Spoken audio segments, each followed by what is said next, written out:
हम रावण का दहन करा रहे हैं तो हमसे बड़ा राक्षस भी कोई कह रहे हैं नहीं। कि भाई रावण का पुतला दहन नहीं होने देंगे, तो कैसे आप रोकेंगे? भाई तमाम हिंदू संगठन आज तो घूम रहे हैं और वो जगह जगह प्रदर्शन भी करेंगे, तो इससे तो आपका परंतु हम विरोध लोग भारतीय जनता पार्टी को 2 से 100 पे ला सकते हैं। तो त्यागी ब्राह्मण भूमिहार समाज फर्श अर्श से फर्श पर लाने का काम भी भारतीय जनता पार्टी को कर सकता है। भारतीय जनता पार्टी का चाल और चरित्र है, हमारी वोट पर इनको सत्ता में तो आना है, परंतु जब हमारा उत्पीड़न होगा या हमारे बच्चों का अपराधीकरण किया जाएगा तो उस पर ये मौन व्रत हो जाता नमस्कार, है। मैं संजीव कुमार एक बार फिर से हाजिर हूँ आपके साथ, और हमारे साथ इस वक्त मौजूद हैं काफ़ी दिनों काफ़ी मीडिया में जो है चर्चा में रहे श्रीकांत त्यागी जी। उनसे बात करेंगे। त्यागी जी, ये बताइए कि आजकल फिर आप मीडिया में चर्चा में हैं, कह रहे हैं कि रावण का पुतला दहन नहीं होने देंगे, रावण ब्राह्मण थे, तो कैसे, क्या लगता है? तो करोड़ों हिंदुओं की आस्था का सवाल है। हाँ बिल्कुल, करोड़ों हिंदुओं की आस्था का सवाल है और इसी वजह से ही हमारा ये कहना है जी कि हिंदू सब जातियों से मिलकर बने हैं और हिंदू धर्म में सभी वर्ग सभी जातियां सम्मिलित हैं। तो कोई भी धर्म किसी भी जाति विशेष का अपमान करना उचित नहीं समझता है। इसी क्रम में हमारा कहना है कि ब्राह्मण होने के नाते और महान बुद्धिमान महान शिव भक्त और भगवान ब्रह्मा के पुत्र महर्षि पुलस्त और उनके पुत्र महर्षि विश्वरा के पुत्र राजा रावण थे। तो ये तो प्रमाणित है कि वो ब्रह्मा के पुत्र थे, ब्राह्मण वंश के थे। और शायद आपको ये प्रकरण रामायण में आपने पढ़ा होगा, अगर रामायण का अध्ययन किया हो या रामायण को देखा हो आपने। रामायण में दर्शाया गया है और पढ़ने में भी आप पढ़ेंगे तो आपको मिलेगा, लंका कांड पर रामचरितमानस में मिलेगा। जब श्री राम अपने पिता दशरथ का देहांत होने के बाद में युद्ध के दौरान उनको सूचना मिली कि उनके पिता का देहांत हो गया है और उनका तर्पण बड़े बेटे के अलावा कोई नहीं कर सकता। तो इस प्रक्रिया में एक कर्मकांडी ब्राह्मण की जरूरत थी, जिसमें निमंत्रण को लेकर भगवान हनुमान रावण की लंका में गए और उनको निमंत्रण दिया। उन्होंने उदारता और ब्राह्मण की गरिमा को बनाए रखते हुए वो निमंत्रण स्वीकार किया। और चूंकि तर्पण की प्रक्रिया शादीशुदा व्यक्ति बिना अपनी पत्नी के नहीं कर सकता, उन्होंने माता सीता को भी युद्ध के दौरान उस तर्पण प्रक्रिया में सम्मिलित होने के लिए भेजा। ऐसे आदर्श जिस व्यक्ति के अंदर हों,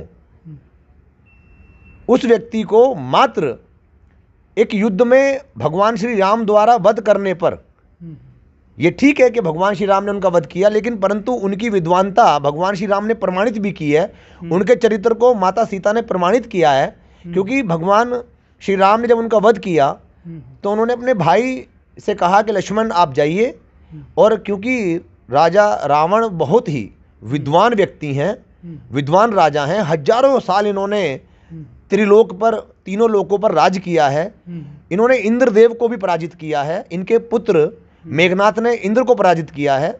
ऐसे विद्वान व्यक्ति से आपको जितना भी ज्ञान इस अंतिम समय में हो सके अर्जित कर लेना चाहिए, इनसे ज्ञान प्राप्त कर लीजिए। तो इसका मतलब भगवान श्री राम प्रमाणित करते हैं इस व्यंग में कि उनसे बड़ा विद्वान व्यक्ति सृष्टि पर कोई नहीं था।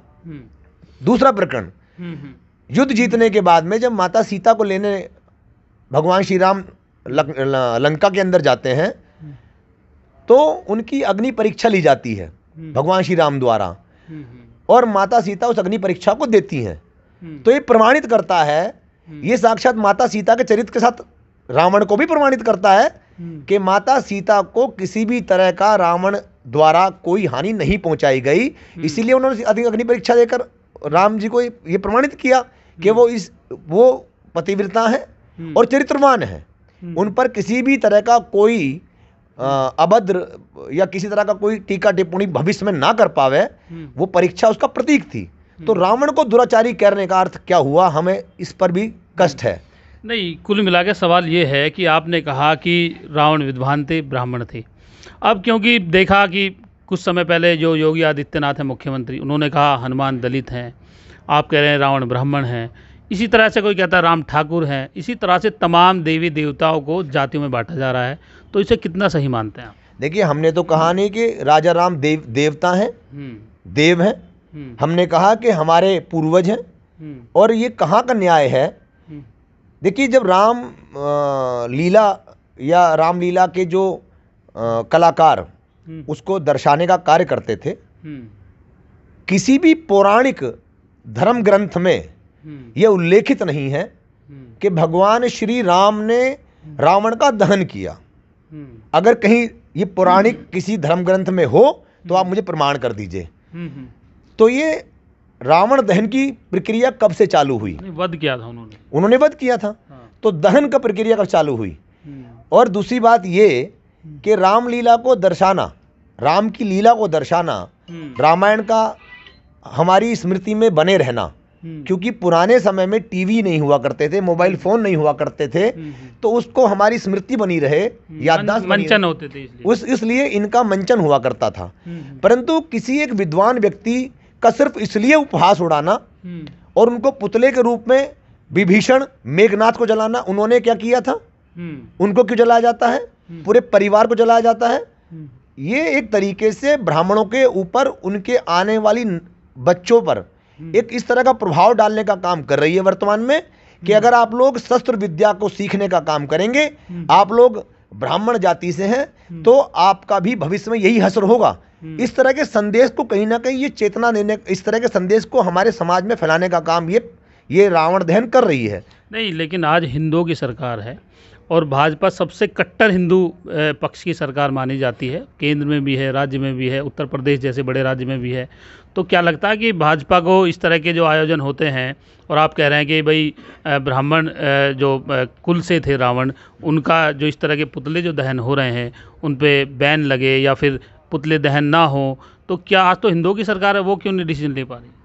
देखिए, हिंदुओं की सरकार है और हमने रामलीला या रामायण के ऊपर तो कोई बात कही नहीं है, और हमने अपने जाति, अपने समाज के लोगों की बात को उठाने का काम किया है। क्या ब्राह्मण हिंदू नहीं है? क्या रावण का दहन आज कोई चलता फिरता मनुष्य जाति में पैदा हुआ व्यक्ति उस त्रिलोकपति राजा रावण का दहन करने योग्य आप समझते हैं?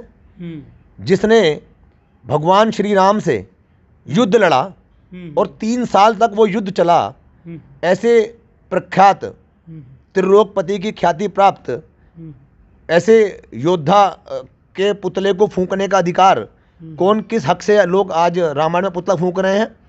तो ये भाजपा अगर इस पे कोई कदम नहीं उठाती है तो सीधा सीधा ये प्रमाण देती है कि कहीं ना कहीं भारतीय जनता पार्टी का भी और उनके अपने खुद की सोच में ब्राह्मणों की, त्यागी भूमियार समाज की कोई अहमियत नहीं है। हमारे मान सम्मान से उनका कोई सरोकार नहीं है। हमारे मान सम्मान की हानि से उनको कोई चोट नहीं पहुंचती। हमारी वोट लेकर सत्ता में तो बनने का उनको शौक है, लेकिन हमारे हक की या हमारे पक्ष में अगर कोई बात हो तो उस पर वो मौन रहने का काम करते हैं। लेकिन तो भाजपा ने तो पश्चिम उत्तर प्रदेश में बड़े त्यागी समाज के कई नेता, लीडर दिए हैं, और इस तरह से त्यागी समाज को कई जगह प्रतिनिधित्व तो भाजपा ने दिया हुआ है। देखिए, आज 2023 में, इससे पहले भारतीय जनता पार्टी की 2017 तक 4 बार उत्तर प्रदेश में सरकार रही है। सबसे पहले मुख्यमंत्री स्वर्गीय कल्याण सिंह जी इस उत्तर प्रदेश में भारतीय जनता पार्टी की तरफ से रहे। दूसरी सरकार में माननीय राजनाथ सिंह जी, जो देश के इस समय रक्षा मंत्री हैं, वो रहे। तीसरी सरकार में नहीं, उससे उनसे पहले राम प्रकाश गुप्ता जी रहे। उसके बाद माननीय कल्याण सिंह जी रहे। उसके बाद माननीय योगी आदित्यनाथ जी रहे, और अब फिर योगी आदित्यनाथ जी उत्तर प्रदेश सरकार में मुख्यमंत्री रहे हैं।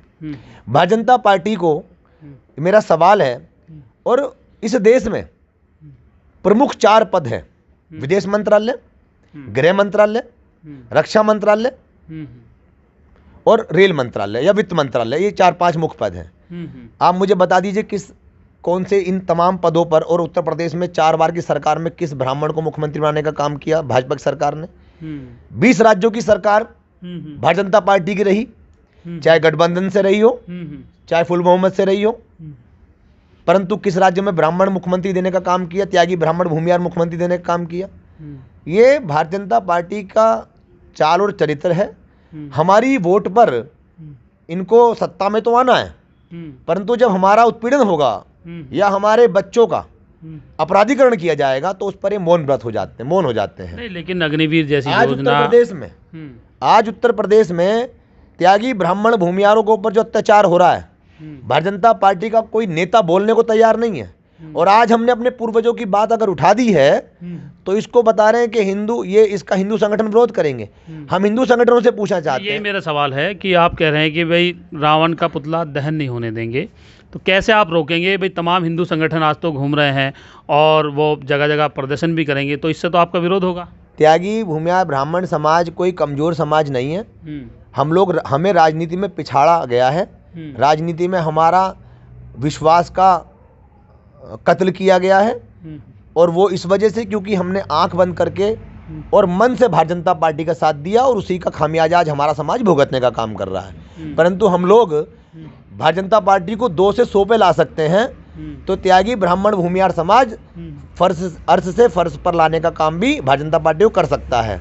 रही बात हमारे विरोध करने की, तो हम आपको ये बताना चाहते हैं, त्यागी ब्राह्मण भूमिहार समाज की समितियां और इकाइयां अपने अपने जिले में ब्राह्मण समाज पूर्णतः मुखर होकर रावण दहन के मुद्दे पर रावण दहन कराने वाली कमेटियां, रामलीला कमेटियां, और रावण दहन करने जाने वाले उन नेताओं या उन मुख्य अतिथियों के विरुद्ध अभियोग पंजीकृत कराने का कार्य करेगा, या तो रावण दहन करने से पूर्व ये प्रमाणित कर दें कि रावण किस वेद पुराण या धर्म ग्रंथ के माध्यम से आप दहन करते हैं, अन्यथा इसका खामियाजा उन कमेटियों को और दहन करने वाले उन व्यक्तियों को भुगतना पड़ेगा। ये तो इसके पीछे कोई राजनीतिक मंशा है, या फिर अभी तो क्योंकि आप भाजपा में भी रहे हैं, तो अब क्या भाजपा ने निकाल दिया इसलिए विरोध तो नहीं है? अपने मूल सिद्धांतों की, अपने स्वाभिमान की, या अपने पूर्वजों की, या जिसको भगवान श्री राम ने स्वयं सर्वश्रेष्ठ बुद्धिमान बताया, और उनके मुख से निकला एक एक शब्द हिंदू धर्म के लिए अमृत के बराबर है, तो उनके प्रमाणित करने के बाद भी अगर हम रावण का दहन करा रहे हैं तो हमसे बड़ा राक्षस भी कोई नहीं है। तो क्या लगता है कि आने वाले समय में 2024 का इलेक्शन भी है, तो इस मुद्दे को लेकर के आप गांव-गांव तक जाएंगे, या फिर ये चुनाव तक ही सीमित है? मुद्दे हमारे जो जनहित में है वो लगातार चुनाव के बाद भी, चुनाव से पहले भी, हमारा मुद्दा सिर्फ रावण पर ही नहीं है। हमारा मुद्दा, हम जिस बैठक में ये बयान पर आप चर्चा कर रहे हैं, वहाँ मुद्दा एक और भी था।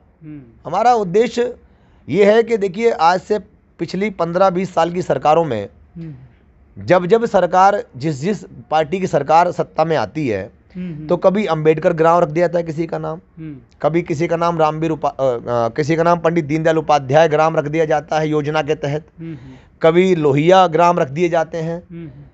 हमें भविष्य की राजनीति में ये स्पष्ट दिखाई पड़ता है कि आने वाले समय में इन गांवों के नामकरण के चक्कर में जो हमारे त्यागी ब्राह्मण भूमिहार बाहुल्य ग्राम हैं, कहीं वो अपने समाज को उन गांवों में खो ना बैठे, अपनी महानताएं, अपनी प्रसिद्धियां, अपने योगदान को, अपने राष्ट्रवाद को कहीं इन ग्राम नामकरण के अंदर खो ना जाए। भविष्य में हमारे बच्चों को इतिहास से कहीं त्रुटियां ना हो जाएं। हम चाहते हैं कि प्रत्येक त्यागी भूमिहार ब्राह्मण बाहुल्य गांव में भगवान परशुराम जी की प्रतिमा की स्थापना हम लोग कराने जा रहे हैं।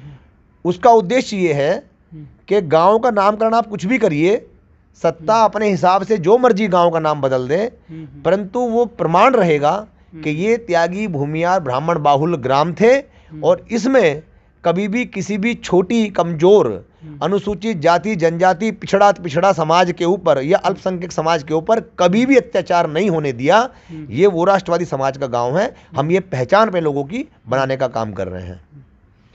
तो हमारे साथ ये थे श्रीकांत त्यागी, और जिस तरह से इन्होंने कहा कि आने वाले समय में जो रावण दहन का जो कार्यक्रम होता है उसको पूर्णतः बंद करेंगे और इस तरह के मुद्दों को लेकर के वो पश्चिम उत्तर प्रदेश समेत पूरे भारत में जगह जगह जाकर मीटिंगें कर रहे हैं।